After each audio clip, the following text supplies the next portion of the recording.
Ça prend un peu de temps pour arriver. Voilà. Donc, ici, vous avez une photo d'un camion russe qui contient les corps ukrainiens que les Ukrainiens refusent de récupérer. Cependant, jusqu'à présent, nous ne comprenons malheureusement pas pourquoi les représentants ukrainiens ne sont pas sur place. Leur délégation n'est pas là. Il n'y a pas de liste non plus. Nous exhortons une nouvelle fois nos négociateurs ukrainiens à strictement respecter les accords convenus. Les familles attendent leurs fils et leurs maris à la maison. Des milliers de familles auront la possibilité d'enterrer dignement et dans les traditions chrétiennes les soldats tombés. Nous sommes sur place. Nous sommes prêts à honorer tous les accords. Donc les Russes ont montré aux médias, mais vous voyez que l'image ne fuite pas dans les médias occidentaux et particulièrement en France. Et ici, nous avons, pour l'instant, l'Ukraine ne veut pas récupérer les 6000 morts de combattants tombés au front. Et donc c'est qui dit ça?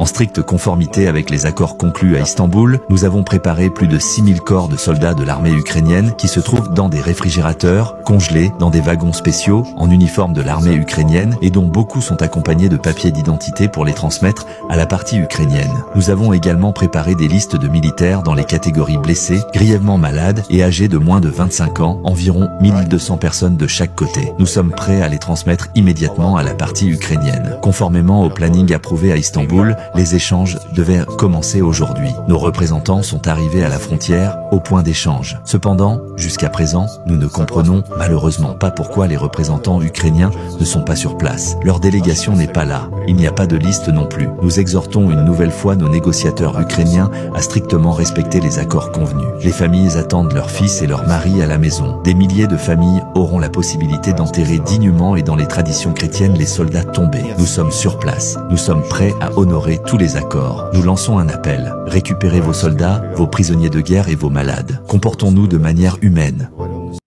Voilà. Voilà où en est l'Ukraine. Et donc,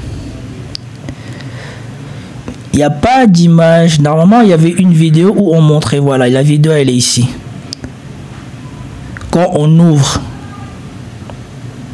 probablement que, peut-être que ça sera censuré sur YouTube, donc je ne vais pas la mettre en grand, je vais la mettre comme ça. Et donc, c'est ça.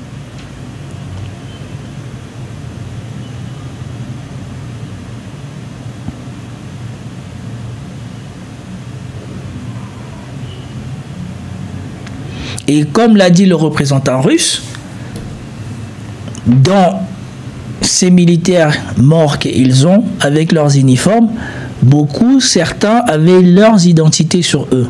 Donc ça veut dire que les Ukrainiens n'auront même pas à se battre pour savoir qui c'est ou à les identifier. Il y en a une bonne partie, ils pourront les identifier tout de suite. Cependant, les Ukrainiens, ils savent ça puisque ça a été négocié.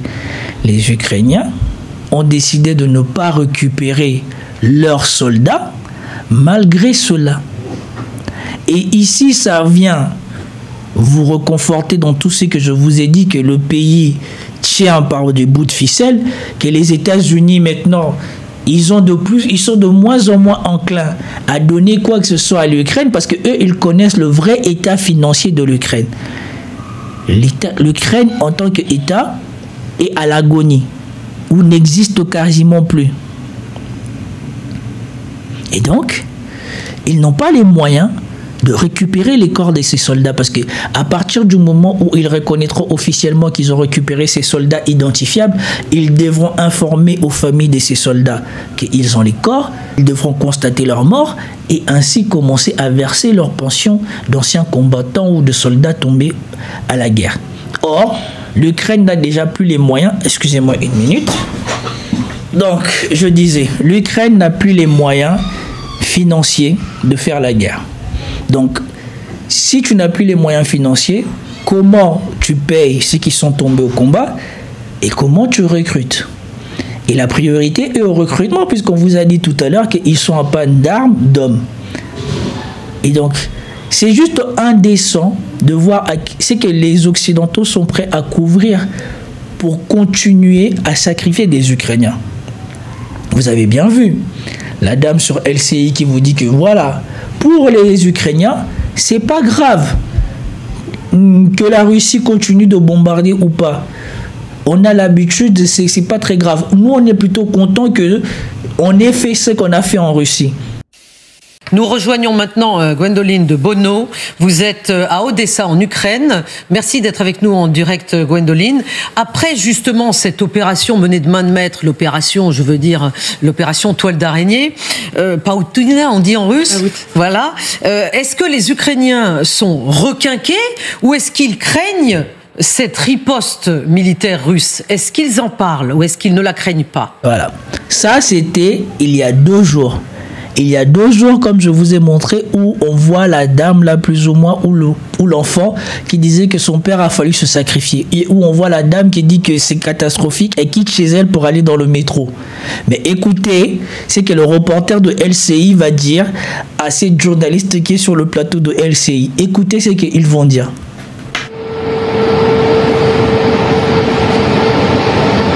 Oui, alors, vous savez, la nuit dernière, l'Ukraine a été attaquée par plus de 400 drones et missiles russes. C'était pareil la semaine dernière. Je ne sais pas si vous l'entendez là, mais il y a une alerte aérienne. Donc, si vous voulez, ce que vous disent les Ukrainiens quand vous discutez de ça avec eux, c'est qu'avec ou sans cette opération Toile d'araignée du SBU, de toute façon, la Russie bombarde massivement le pays et ça de manière...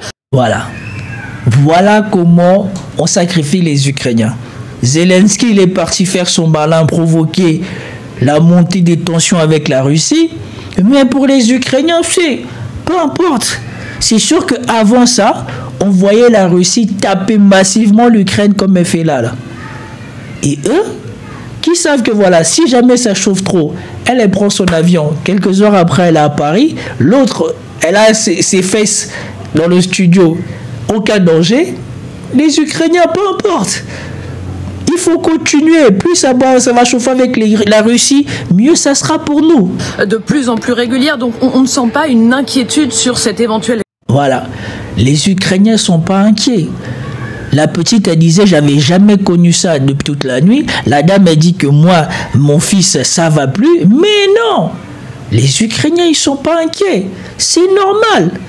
On n'a même plus peur tellement on a l'habitude. On reste chez nous, on bouge pas. Les ripostes, qu'elle ait déjà eu lieu ou pas. En revanche, on sent que cette opération, elle a donné du beau... En plus, vous écoutez, les Ukrainiens, ils s'en foutent. Riposte, qu'elle ait lieu ou pas, c'est pas importe. Et écoutez surtout le reste. L'opération a donné du baume au cœur. Écoutez. Donc on ne sent pas une inquiétude sur cette éventuelle riposte, qu'elle ait déjà eu lieu ou pas. En revanche, on sent que cette opération, elle a donné du baume au cœur aux Ukrainiens. Il y a, et ça on le sent aussi, une fierté d'avoir réussi à tromper l'ennemi, d'avoir mis en place, planifié ce cheval de Troie au cœur même de la Russie. Pour les Ukrainiens, ça montre que le pays a encore des cartes en main, que ses services sont performants. Voilà. Vous avez vous-même vu la tête de Zelensky tout à l'heure. Vous avez écouté ses paroles. Vous attendez comment il n'y a aucun pays, soi-disant des alliés de l'Ukraine, qui vient appeler ou qui vient dénoncer, comme ils avaient l'habitude de le faire à chaque fois que la Russie tapait l'Ukraine. Vous n'attendez personne parler, mais l'Ukraine a de nouveau des cartes en main, selon LCI. Et puis, vous savez, sur le front, l'omniprésence des drones, elle rend très difficile, en fait, la planification d'offensive, elle rend très difficile les avancées. Donc voilà ce que nous disait un officier du renseignement. Il n'y a pas le choix. Seul ce genre d'opération, comme Toile d'araignée en Russie, eh bien, peuvent exercer une forme de pression sur le Kremlin. Qui leur ramène des conséquences qu'ils n'avaient pas avant. Et de l'autre côté, quand on vous dit que les Ukrainiens, quand on a vu tout à l'heure les familles vers là où les bus qui contiennent des militaires ukrainiens arrivent, vous avez vu les familles comment ils viennent désespérés à la recherche de quelqu'un qui aurait vu ou qui connaîtrait ou qui aurait des nouvelles de leur enfant. Y a-t-il des marines ici, les gars? Oui. Je cherche mon mari, soldat dans la 56e brigade, qui a disparu dans la zone de Bakhmout, près du village de Bogdanivka. En fait, aujourd'hui, cela fait précisément 16 mois jour pour jour depuis la dernière fois que j'ai pu lui parler. Il partait en mission. Je cherche mon fils. Il a disparu le 27 janvier 2024, près du village de Verbovi, dans la région de Zaporijjia. Nous n'avons aucune information. On cherche et on cherche. On essaye de se renseigner partout où on peut. On veut lui dire que son fils est né pendant son absence. Il ne l'a jamais vu. Les soldats qui sortent dans la cour sont aussitôt entourés de personnes qui leur montrent les photos de leurs proches portés disparus.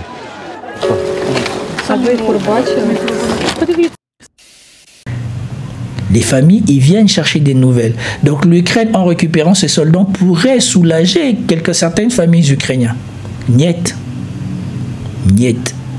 Ils ont décidé de ne pas aller récupérer les corps de ces soldats, soulager ces familles, tout ça pour problème d'argent. Au lieu même de récupérer les corps et de dire aux Ukrainiens, parce que Xavier Moreau l'a révélé, à la Pravda, on essaye de faire passer une loi qui dit que on ne reconnaîtra des soldats morts ou les pensions de soldats ou je sais pas quoi, on va le décaler de 2 ans après la fin du conflit.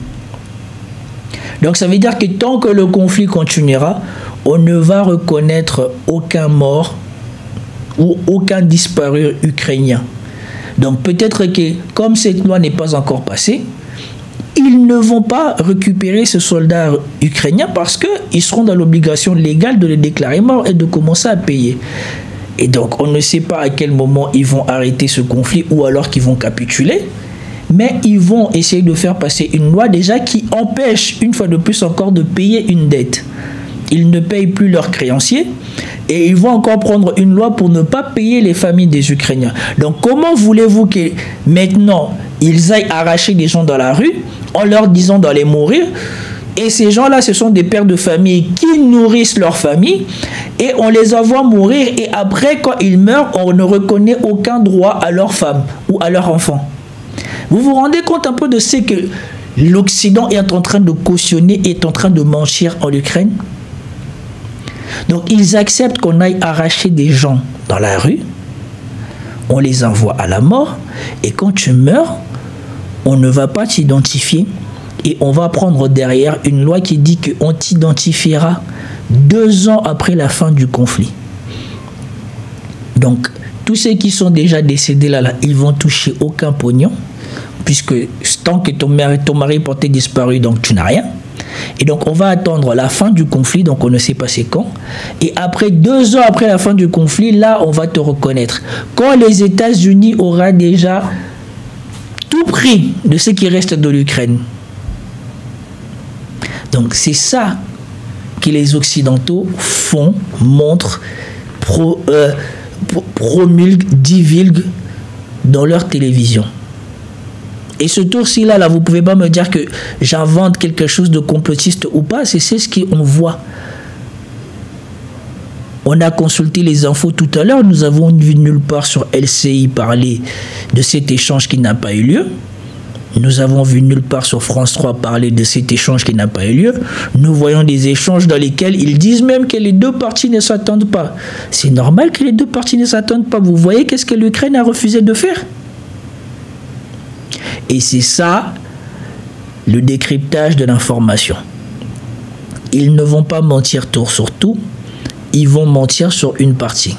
Ils ont décidé de vous montrer que l'échange de prisonniers a eu lieu, mais ils ont décidé de ne pas vous dire que l'Ukraine n'a pas accepté de récupérer les prisonniers morts, dont certains sont déjà identifiables. Et donc, c'est pas cette nouvelle ou pas ici que j'arrête ici ce live. En plus là j'ai menace d'électricité, je ne sais pas comment ça a été pour vous. Je sais, j'avais pas eu le temps de lire le fait que vous aussi vous êtes au courant qu'ils ne veulent pas indemniser les gens, mais c'est catastrophique ce que fait l'Ukraine. Comment ça ne pas avoir de logistique pour récupérer les morts? C'est une blague. Et il suffit d'avoir des morgues. En plus, là, c'est pas besoin de faire je sais pas quoi. Il y a des chambres froides en Ukraine encore qui marchent. Et donc, je vous remercie beaucoup d'avoir participé à ce live. Je vous remercie d'avoir regardé ce live. J'espère que vous avez passé un bon moment. Je vous souhaite à tous une excellente journée, une excellente soirée. Peace out.